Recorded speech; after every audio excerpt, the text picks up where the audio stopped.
Imagine standing in ankle-deep water, watching your dreams sink right before your eyes. Sounds like a nightmare, right?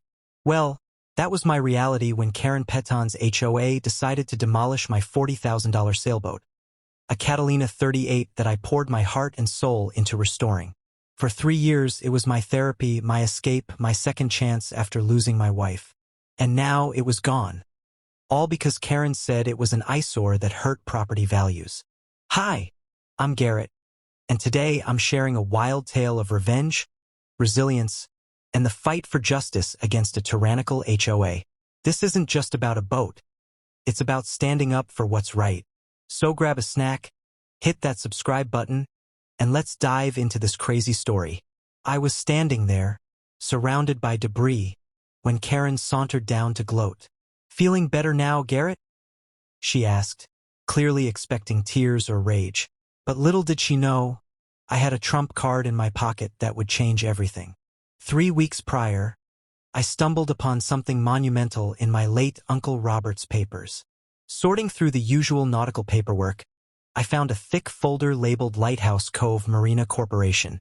Inside were incorporation documents from 1962, stock certificates, and a letter from Uncle Robert that made my hands shake. It read, "Garrett, if you're reading this, some fool is probably trying to push you around about your boat. Thought you should know you own most of the water they're standing on. Use it wisely. 67% ownership of the marina. Water rights extending 200 feet from the shore. Every waterfront property owner in Lighthouse Cove was merely a lessee, not an owner, including Karen's precious mansion." I leaned back in Uncle Robert's chair, my mind racing. For 3 years, Karen had harassed boat owners, claiming HOA authority over maritime matters. But now the tables had turned. I decided to let her escalate. I would document every illegal action she took while thinking she was untouchable. And when the time was right, I'd strike. My maritime lawyer confirmed it. Marina corporations supersede HOA authority on waterfront matters. It was time to play the long game. I started keeping a journal of every interaction with Karen, every illegal demand, and every harassment incident against local boat owners.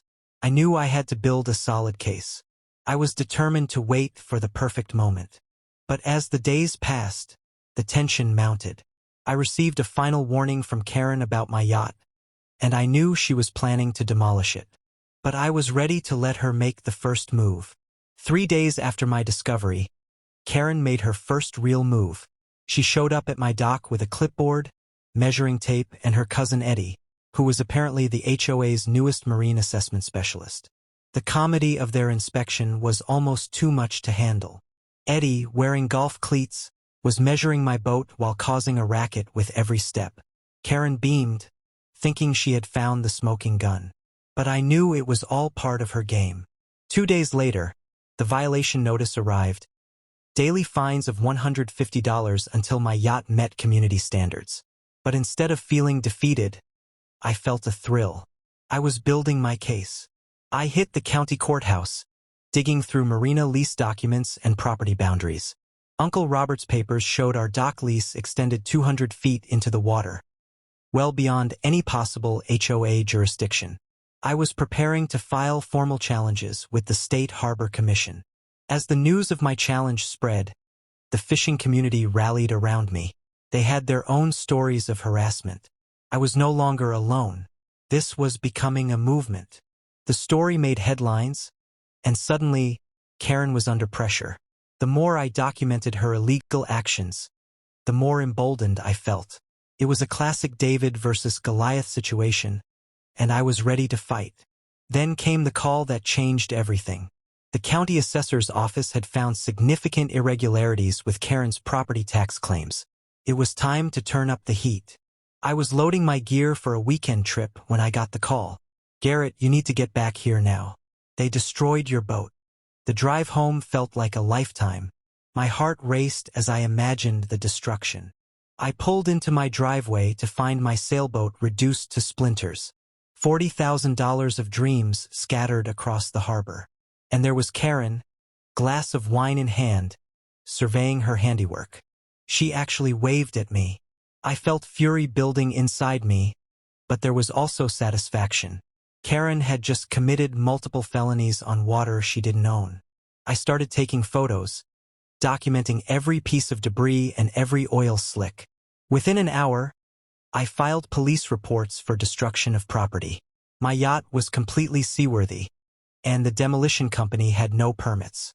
They were liable, and so was Karen. As I dealt with insurance paperwork, the state environmental office conducted a surprise inspection of Karen's property.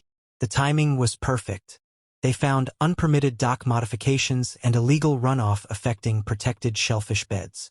Karen was facing significant fines and mandatory cleanup costs. The net was tightening around her, and she had no idea.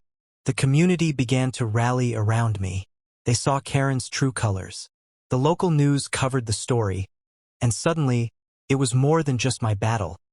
It was a battle for the entire waterfront. At a packed town meeting, residents learned about the environmental violations and Karen's illegal authority. And when Pete Torino stood up to defend my boat, the tide truly turned. Karen tried to present her case, but the community was no longer afraid of her. When I revealed my ownership of the Marina and the back fees owed, her world began to crumble. I announced that the Marina Corporation was officially reactivated, and new lease agreements would be offered to all current waterfront residents. This was just the beginning. But Karen wasn't done yet. Desperation made her dangerous. She hired a private investigator and formed a defense committee, but all her moves backfired spectacularly. Every attempt she made to undermine me only strengthened my case. Meanwhile, I was quietly reactivating all the legal powers of the Marina Corporation. With the Harbor Festival approaching, I knew it was time for maximum visibility. I invited federal environmental officers to observe the inspections, and I scheduled everything for maximum impact. This was my moment. I wanted Karen to face the consequences of her actions in front of the whole community. The day of the Harbor Festival arrived, and the atmosphere was electric. People were excited, unaware that a storm was brewing just beneath the surface. Karen showed up at dawn with a moving truck and workers, trying to dismantle her illegal modifications before the inspection. Little did she know we had documented everything.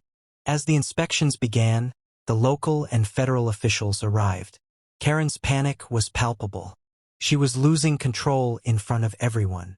I couldn't help but smile as the marine engineer documented her violations for all to see.